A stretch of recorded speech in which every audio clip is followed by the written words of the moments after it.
श्री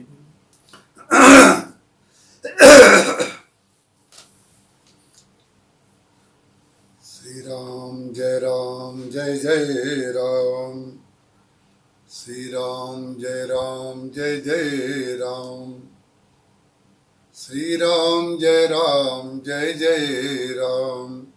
बोलिए श्याम रामचंद्र भगवान की जय। उमापति महादेव की जय। पवन सुत हनुमान की जय। गुरुदेव भगवान की जय। गंगा मैया की जय जय जय सीताराम। आइए अब थोड़ी देर के लिए बिल्कुल एकाग्र और शांत चित्त से हनुमान जी के दिव्य चरित्र को सुंदर कांड से केंद्र मानकर जो बातें आपके समक्ष कही जा रही हैं उसमें हम लोग प्रवेश करें। सुनि प्रभु बचन बिलोक मुख। जब भगवान श्री राम ने हनुमान जी महाराज से कहा कि हनुमान सुन कपि तो ही समान उपकारी,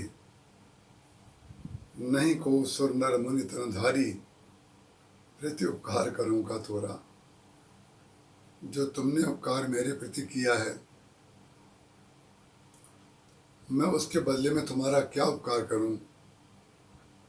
उसका कारण ये है, बात मेरे मन में इसलिए आ रही है, किसी का बहुत उपकार अपने प्रति बहुत हो जाए तो सन्मुख हो न सकत मन मोरा। हमारा मन जो है ऐसा कह रहा है कि मैं तुम्हारे सामने मुंह करने लायक नहीं हूं। तो हे हनुमान तुम ही बताओ कि तुम्हारा कौन सा उपकार कर दूं। उन्होंने कहा, महाराज हनुमान जी ने कहा, आपका स्वभाव ऐसा है कि आपने एक बार ठान ली कि मैं किसी को कुछ दूंगा तो आप दिए बगैर रह नहीं सकते, और दिए बगैर अगर रहेंगे तो आपका ये संकोची स्वभाव है, स्वभाव बनी रहेगा। तो हम ऐसा करते हैं कि हम स्वयं आपसे मांग लेते हैं। भगवान को बड़ी प्रसन्नता हुई कि हनुमान मांग रहे हैं। और हनुमान जी ने कहा, आप दे ही सकते हैं। सारे भक्तों ने, ध्यान रखिएगा, जितने भी 18 पुराण हैं श्रीमद् भागवत सहित, चाहे वो श्री रामचरितमानस हो, आप उनको उठा करके या तो पढ़ लीजिएगा या सुना होगा आपने निश्चित रूप से। भगवान के किसी भक्त ने भगवान से उनकी भक्ति के अतिरिक्त कुछ नहीं मांगा है। या तो उनकी सेवा मांगी है, वो भी भक्ति का ही स्वरूप है, या उनकी भक्ति मांगी है या उनके दर्शन मांगे हैं। किसी भी रूप में उनकी इच्छा भगवत विषयक रही है, भगवान मुझे मिल जाएं, और भगवान मुझे मिल जाएं, जाहि न चाहिए कहूँ कुछ, तुम सन सहज स्नेह। वाल्मीकि जी महाराज भगवान श्री राम से कहते हैं, आप उनके हृदय में रहिए जिनको कुछ नहीं चाहिए, और सहज स्नेह जिन लोगों का, जिन भक्तों का आपके प्रति होता है। बसो निरंतर तासुर सो राउर निज गे। आप उन्हीं के हृदय में रहिए। तो भगवान की भक्ति ही ऐसी है जो मांगने पर भी मांगना नहीं कहलाता है। यही व्यक्ति का स्वस्वरूप है, यही ज्ञान की दृष्टि से स्वस्वरूप है, और यही भक्ति की दृष्टि से। भक्ति की दृष्टि में भी अभेद ही है। अभेद जो है वो कैसा है भक्ति में? बोले भेद में सुख लेने की वृत्ति का नाम भक्ति है। हम किसी के चरण दबाएं, हम किसी की सेवा करें, तो हम सेवा तो तभी करेंगे ना जब सेवा कराने वाला दूसरा होगा, हम सेवा करने वाले होंगे। तो ये तो भेद हो गया। लेकिन इस भेद में अभेद क्या है कि हम जो सेवा कर रहे हैं उसका सुख उसको क्या मिल रहा है वो तो वो जाने, लेकिन जो करने वाला जो द्वितीय है वो इतना सुख स्वयं ले रहा है कि उसको बिल्कुल ये लग ही नहीं रहा है कि हम दूसरे की सेवा कर रहे हैं। छिन छिन लख सिय राम पद, रामचरितमानस। लक्ष्मण जी महाराज भगवान श्री राम की सेवा कर रहे हैं, तो सेवा हो रही है श्री राम की, लक्ष्मण जी कर रहे हैं, तो द्वैत तो हो गया ना। छिन छिन लख सिय राम पद, जानी आप पर ने, यह भेद है। जैसे अपने प्रति व्यक्ति को सहज स्नेह होता है, छिन छिन लख सिय राम पद जानी आप पर ने है, जैसे अपने प्रति व्यक्ति का अपने शरीर के प्रति प्रेम होता है। आप अपने चरणों को साबुन से धोते हैं, मक्खी आ जाती है उसको हटा देते हैं। दिन में कई बार शरीर के किसी भाग में थोड़ी सी खुजली सी आई और आपने उस खुजली को अपने बाएं दाएं हाथ से उसको खुजला करके मिटा दिया, तो क्या आपको उसकी गिनती मालूम है? या इतनी बार शरीर को हम और आप खुजला देते हैं, सुख दे देते हैं, तो कभी ऐसा लगा कि हम कितने त्यागी हैं कि अपने शरीर को हम सुख दे रहे हैं?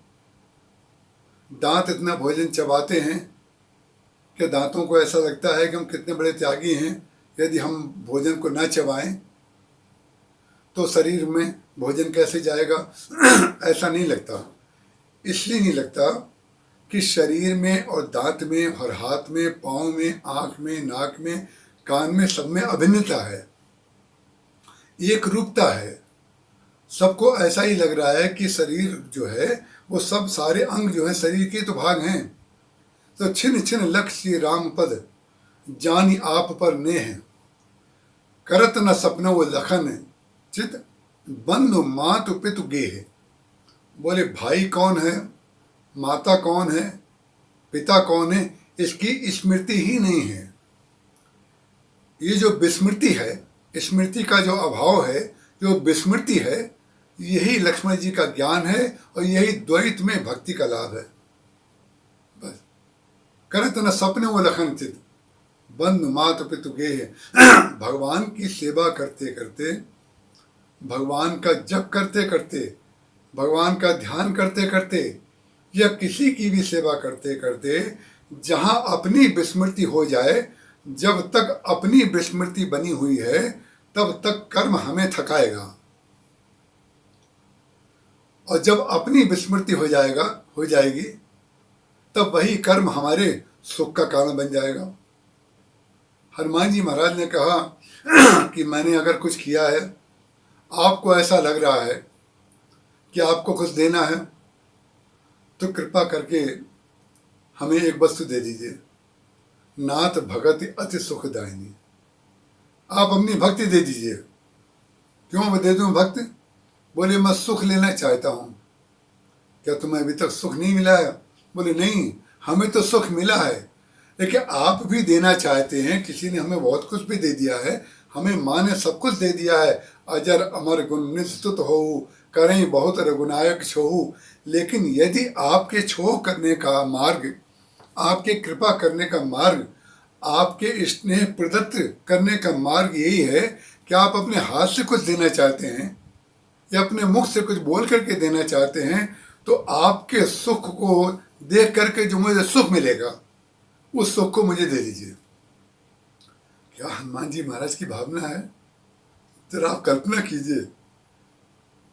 देखिए, कथा जो होती है वो कथा में और इतिहास में क्या अंतर है? इतिहास का तात्पर्य हुआ जैसे हुआ वैसा लिख दिया गया, और जैसा लिख दिया गया वैसा पढ़ा दिया गया, बोल दिया गया। बच्चों ने या जो विद्यार्थी हैं उन्होंने उसको रट लिया। आगे जाकर के वो भी यदि किसी को पढ़ाएंगे या कहीं संदर्भ बना करके उद्धृत करेंगे, तो उसी इतिहास को जो उन्होंने पढ़ा है वो बता देंगे। और स्वाभाविक रूप से इतिहास को ज्यों कि त्यों बताना भी चाहिए, क्योंकि इतिहास में छेड़खानी करना उचित नहीं, जैसा हुआ वैसा लिख दिया गया। लेकिन रामचरितमानस जो है ये केवल इतिहास नहीं है, कहो परम पुनीत इतिहास, परम पुनीत इतिहास है। परम पुनीत इतिहास का तात्पर्य ये होता है जो पहले हो चुका, निश्चित रूप से इतिहास तो हो गया, लेकिन सामान्य इतिहास जो राजाओं की कथाएं हैं वो सब तो इतिहास हैं। लेकिन रामचरितमानस परम पुनीत इतिहास क्यों है? बोले परम पुनीत इतिहास का तात्पर्य होता है जो पहले हुआ उसको ऐसे ढंग से सुनाया जाए जो आपके जीवन में उतर आए, वो आपको ऐसे लगने लगे जो आपके जीवन का वर्तमान बन जाए। जो इतिहास आपको वर्तमान में ला करके आपके अपने अस्तित्व की विस्मृति करा करके भगवान के चरणों में लगा दे, उसी का नाम है कथा, वो इतिहास नहीं रहता है। तो हनुमान जी महाराज जो अपने सुख लेने के लिए भगवान को देने का सुख दे रहे हैं, यही तो कथा है, यही तो भक्ति है, यही तो मेडिटेशन ध्यान है कि जिसमें कोई भी बात को इस तरीके से सुना जाए और कहा जाए कि वक्ता भी उसमें डूब जाए और श्रोता भी उसमें डूब जाए। जब दोनों डूब गए तो मन मगन भया तो को बोले, हंसा पाया मान सरोवर थाल तरैया को डोले, हीरा पाया गांठ गठियाया बार बार बाको को खोले, मन मगन भया तो को बोले। मन को मगन करने के लिए सेवा की जाती है, मन को मगन करने के लिए ही ध्यान किया जाता है, मन को मगन करने के लिए ही समाधि का आश्रय लिया जाता है। सारा का सारा जो उद्देश्य है, लक्ष्य है व्यक्ति का, वो आत्म सुख है, आत्मानंद है, ब्रह्मानंद है। ये सारे के सारे शब्द अलग हैं, लेकिन वो सारे के सारे शब्द चाहे ब्रह्मानंद हो, चाहे आत्मानंद हो, चाहे स्वरूपानंद हो, चाहे सेवानंद हो, कृपानंद हो, कृपानंद संदो, केवल कृपा तुम्हारी कृपानंद संदो, ये भरत जी महाराज ने कहा है भगवान श्री राम से। कृपानंद, भगवान श्री राम का एक नाम कृपानंद भी है।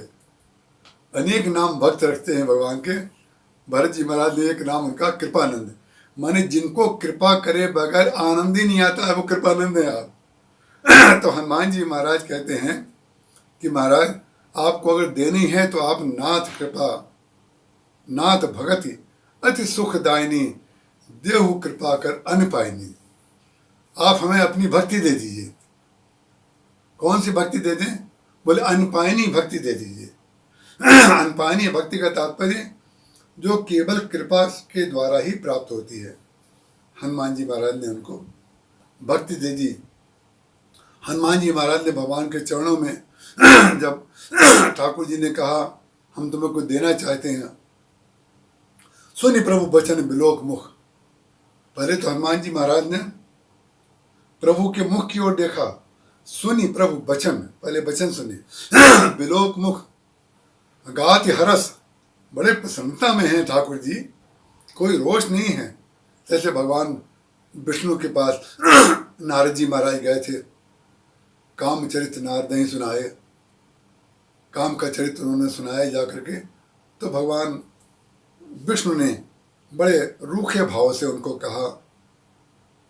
वो बड़ा एक लंबा प्रसंग है, इतने सीमित समय में उसका वर्णन नहीं कर सकते। रूख बदन कर भ्यस प्रभु, भगवान ने रूखे बदन करके उनसे कहा कि भाई तुमने आकर के हमें यही कथा सुनाई आकर के। लेकिन यहाँ पर हनुमान जी महाराज ने देखा भगवान का मुख, सुनि प्रभु बचन बिलोक मुख, गात हरस हनुमंत, चरण परयो प्रेमाकुल, त्राही त्राही भगवंत, मेरी रक्षा कीजिए, मेरी रक्षा कीजिए प्रभु। आप मेरी प्रशंसा कर रहे हैं, हनुमान तुमने ये किया, तुमने ये किया, तुमने ये किया। मैंने भक्ति केवल इसलिए मांगी है कि जो कुछ हुआ है वो सब आपकी कृपा से हुआ है, मेरे अंदर किसी प्रकार की कोई सामर्थ्य नहीं है। मैं तो शाखा मृक्य बड़ी मनसाई, शाखा ते शाखा पर जाई। हनुमान जी महाराज कहते हैं ताका प्रभु कछु अगम नहीं, जा पर तुम अनुकूल, तो प्रभाव बड़बान लई, जारी सकई खलतूर। और उधर हनुमान जी महाराज तो इधर भगवान के चरणों में बैठे हैं, लंका जाने की तैयारी हो रही है, सारी व्यवस्था की जा रही है। उधर हनुमान जी महाराज, उधर विभीषण। विभीषण जो है रावण के चरणों में प्रणाम करता है, बार बार बर मागम, बार बार कहते हैं आप कृपा करके एक काम कर दीजिए कि सब तजमान, सारा मन माद मोह छोड़ करके आप भगवान श्री राम जो कौशलाधीश हैं उनका आप भजन करिए। लेकिन रावण ने जब सुना कि ये भजन करने के लिए कह रहा है तब उन्होंने कहा, अरे ऋषि पुलस्त्य के द्वारा भी यही संदेश मुझे कहलाया गया था, आपके मंत्री मालवान ने भी मुझसे यही कहा, और मैं आज अवसर पा करके आपसे निवेदन करना चाह रहा हूँ कि कृपा करके आप जानकी जी को लौटा दीजिए और भगवान का भजन करिए, आपका त्रैलोक में यश होगा और आपके पास ऐश्वर्य की कौन सी ऐसी कमी है, आप कृपा करके ऐसा करिए। और रावण के मन के विरुद्ध, अपने स्वार्थ के विरुद्ध सुन करके मन अगर प्रतिकूल हो जाए तो समझ लीजिए हमारा मन वासना में है, और किसी की बात सुन करके शरणागति की इच्छा हो, भगवान के चरणों में प्रेम बढ़ जाए, भक्ति बढ़ जाए, तो समझ लीजिए हमारा मन भगवान के चरणों में अनुरक्त हो चुका है। तो कहता क्या है वो, मम पुर बस, अरे दुष्ट विभीषण तू मेरे शहर में रहता है, मम पुर बस तपसिन पर प्रीति, सठ में ले जाई तिन्हें कह नीति। और उसने ये कह करके अस कही कीन्यो चरण प्रहारा, उस ये कह करके उसने विभीषण की छाती पे लात मार दी, और लात मार देने के पश्चात अनुज कहे पद 12 फिर भी विभीषण ने उसके बार बार पैर पकड़े और ये कहा कि प्रभु आपने भले ही तुम पितु सरिस भले ही मई मारा, राम भजे हितनाथ तुम्हारा, भले ही तुमने पिता के स्वरूप बड़े भाई हो, तुमने हमें मारा, लेकिन हम ये कहना चाहते हैं कि भगवान का भजन करो, उसी में तुम्हारा कल्याण होगा। कल्याण की बात कही, लेकिन उसको कल्याण की बात कल्याण में लगी नहीं। अस्कई चला विभीषण जबहि आयुहीन भये तब तबहि, अस्कई चला विभीषण जबहि आयुहीन भये सब तबहि। गोस्वामी तुलसीदास जी महाराज कहते हैं, जिस समय विभीषण जी ने कहा राम सत्य संकल्प प्रभु सभा काल बस तोरी, मैं रघुवीर शरण अब जाऊं देऊं जनि खोरी, मैं भगवान की शरण में जा रहा हूँ। ध्यान रखना, राम सत्य संकल्प है, तुम्हारी सारी सभा और तुम्हारा ऐश्वर्य जो है काल के वश में हो गया है। अस कही चला विभीषण जबहि आयुहीन भये सब तबहि, साधो वज्ञा कर फल ऐसा जरई नगर अनाथ घर जैसा। तो इसको लेकर के एक बार हमारे महाराज जी बहुत सुंदर संस्मरण सुनाते थे। अस्कई चला विभीषण जबहि आयुहीन भय सब तबहि का तात्पर्य क्या है, जो ही विभीषण जी महाराज चले गए तो लंका सारी की सारी आयुहीन हो गई। आयुहीन का तात्पर्य मृत हो गई, प्राण चला गया शरीर बचा, ये तो कहने का तात्पर्य है।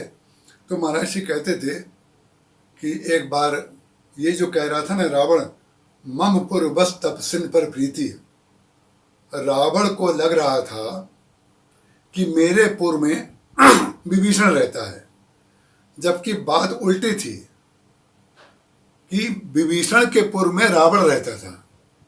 क्योंकि विभीषण के पुर में रावण ना रहता होता तो विभीषण के जाते ही गोस्वामी तुलसीदास जी महाराज ये क्यों लिखते कि जो ही ये कह करके विभीषण जी गए आयुहीन भय सब तबहि अस्कई चला विभीषण जबहि, इसका तात्पर्य क्या हुआ कि रावण समझ रहा है कि मेरे पुर में मम पुर बस तपसिन पर प्रीति, सठ मिल जाई तनहि कौ नीति। तो दुष्ट तू जाकर के अपनी नीति उन्हीं को बता। वस्तुतः रावण के पुर में, रावण के नगर में, रावण की लंका में विभीषण नहीं रहते थे, बल्कि विभीषण की लंका में, विभीषण के पुर में, विभीषण के नगर में रावण रहता था। और विभीषण के जाते ही वो श्रीहीन हो गई, ऐश्वर्यहीन हो गई, वैभवहीन हो गई, प्राणहीन हो गई लंका। तो उसको लेकर के महाराज जी बहुत बढ़िया संस्मरण सुनाते थे कि कौन किसके पुर में रहता था। आशा है आपने उनके मुख से या किसी और संत के मुख से, संत लोग तो एक दूसरे की भावों को लेकर के सुनाते हैं, सुना होगा आपने, लेकिन फिर भी याद आ गई तो सुना दूं। एक कहावत है कि एक झोपड़ी थी जंगल में बड़ी भारी गोल झोपड़ी, उसमें 11 लोग रहते थे। एक दिन आकाशवाणी हुई कि तुम 11 लोगों में एक पापी है और उस पापी के ऊपर आज बिजली गिरेगी, इसलिए तुम लोग जो है एक एक करके बाहर निकलो ताकि जिसके ऊपर जो पापी होगा उसके ऊपर बिजली गिर जाएगी।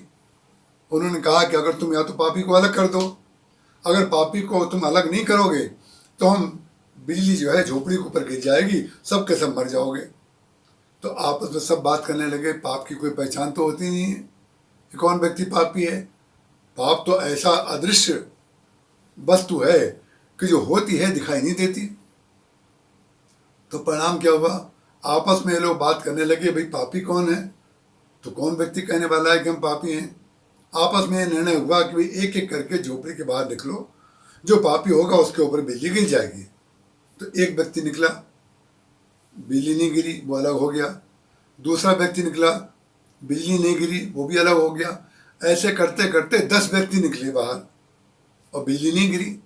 जब बिजली नहीं गिरी, 10वां व्यक्ति एक अलग खड़े हो गए, तो निश्चित रूप से वो लोग आपस में कहने लगे कि भाई अगर हम में से कोई पापी होता तो बिजली गिर जाती, तो इसका मतलब 11वां जो अंदर है वही पापी है। तो उन्होंने कहा अब तो निकल भैया बाहर। और जहां वो बाहर निकला तो तुरंत प्राण बचाने के लिए 10 के 10 जो थे झोपड़ी के अंदर घुस गए। जहां झोपड़ी के अंदर घुस गए तो वो जो था मुख्य, वो तो रह गया बाहर और झोपड़ी के ऊपर बिजली गिर गई। और झोपड़ी के ऊपर जब बिजली गिरी तो 10 जल करके भस्म हो गए। और वो जो बाहर था, वस्तुतः बाहर जो निकल गया था वो पापी नहीं था, वही पुण्यात्मा था। पुण्यात्मा एक था, बाकी पापी थे। ये तो आकाशवाणी ने एक पुण्यात्मा को बचाने के लिए ऐसी योजना बनाई थी। तो लंका की योजना भी जो थी वो भगवान ने ऐसी बनाई कि बोलिए लात मारेगा जरूर, जब लात मारेगा इसको भगाएगा, और जब भगाएगा तो परिणाम क्या होगा कि लंका को जलाने में हमें सुविधा हो जाएगी। एक विभीषण कर गिरे नाही, जारा नगर निमिष एक माही, एक विभीषण कर गिरी नाही। और एक के ऊपर जो है बिजली नहीं गिरती है और सबके ऊपर बिजली गिर जाती है। यही जो कथा है ये हुई तो त्रेता युग में, लेकिन त्रेता युग की कथा को वर्तमान में हमारे महाराज जी कहा करते थे, कथा को अपने लिए सुनना चाहिए और कथा को अपने लिए कहना चाहिए। अपने लिए ही कथा सुनी जाती है, अपने लिए ही कही जाती है, अपने लिए पढ़ी जाती है और अपने लिए ही पढ़ाई जाती है। कथा जिस दिन हमारे लिए और हमारे जीवन का अंग बन जाएगी, उस दिन कथा का स्वरूप ही बदल जाएगा। क्यों? आपको बार बार पढ़ने की इच्छा होगी। महाराज जी का प्रवचन जिन जिन लोगों ने सुना होगा, अभी भी बहुत से ऐसे साधन हैं जिनके द्वारा महाराज जी को थोड़ा बहुत सुना जा सकता है। यद्यपि उनका साहित्य और उनके वचन में उनकी वाणी तो अनंत हैं, लेकिन फिर भी थोड़ी बहुत बातें जो लोगों ने अपलोड की हैं उसको आप सुन सकते हैं। महाराज जी जब प्रवचन करते थे तो उनको प्रवचन करते देख करके रामचरितमानस के पात्र, जैसे भरत जी महाराज कुछ कह रहे हैं, श्री राम कुछ कह रहे हैं, तो दोनों के हृदय में बैठ करके भरत जी को क्या कहना चाहिए, श्री राम उसको किस तरीके से सुनेंगे, और दोनों के बीच का जो संवाद, हनुमान जी और भगवान के बीच का संवाद, त्रिजटा और सीता जी के बीच का संवाद, दशरथ जी और कौशल्या जी या कैकेयी जी के बीच का संवाद, रावण और विभीषण के बीच का संवाद, रावण और मंदोदरी या अंगद के बीच का संवाद, इतने संवादों का समावेश एक साथ वे करते थे। और इस तरीके से समावेश करते थे कि जिसमें जब वो शबरी भगवान नाम से बोल रही हैं तो आपको अपनी आंखों के सामने कहीं ना कहीं एक झोपड़ी आ जाएगी और आपको शबरी जी दिखाई देने लग जाएंगी, भगवान नाम दिखाई देने लग जाएंगे। वो दृश्य को साकार कर देते थे, तो कथा वो होती है जो भूतकाल को आपके समक्ष वर्तमान कर दे, भूतकाल का विषय ना रह जाए। और कथा जिस दिन हमारे जीवन का वर्तमान बन जाएगी, बस भगवान का अवतार हमारे अंदर हो गया, भगवान का मंदिर हमारे हृदय में बन गया। जा ही न चाहिए कमो कछ, तुम सन सहज स्नेह है। हनुमान जी महाराज को सहज स्नेह है भगवान से, भरत जी महाराज को सहज स्नेह है, लक्ष्मण जी महाराज को सहज स्नेह है। और जिन जिन को स्नेह है, ध्यान रखिएगा, भगवान का मुख तो सबको देखना पसंद है, सारे पात्र भगवान के मुख को देखना चाहते हैं। दर्शन का फल वही है कि भगवान के मुख को, आप मंदिर में भी जाएंगे भगवान के मुख को ही देखते हैं। लेकिन विचित्र बात, देखते मुख को हैं और चाहते पद को हैं, चाहते पद हैं, चाहते चरण हैं। लेकिन संसार ने इसी को बदल दिया है। ये जो सांसारिक पद हैं, इसको चाहना पद चाहना नहीं है। जो इन सांसारिक पदों को छोड़ करके भगवान के पदों को चाहता है, उसी को भगवान सर्वोच्च कोटि का पद भी दे देते हैं। और जो अपने पदों में बैठा लेंगे तो उसको कौन सा ऐसा पद है उसको नहीं मिल जाएगा। तो भगवान की कृपा से जब कोई पद मिलता है तो उस व्यक्ति के जीवन में वो कृपा परिलक्षित होती है, दिखाई देती है, और कई लोग वैसे बनने की इच्छा प्रकट करते हैं। हनुमान जी महाराज कहते हैं, नाथ भगत अति सुखदायिनी, देव कृपा कर अन पायनी। आप वही भक्ति दे दीजिए ताकि मैं आपके चरणों की सेवा करता रहूं। भगवान श्री राम ने हनुमान जी महाराज को आशीर्वाद दिया और आगे की चर्चा हम आपके समक्ष कल करेंगे। बोलिए सियावर रामचंद्र भगवान की जय।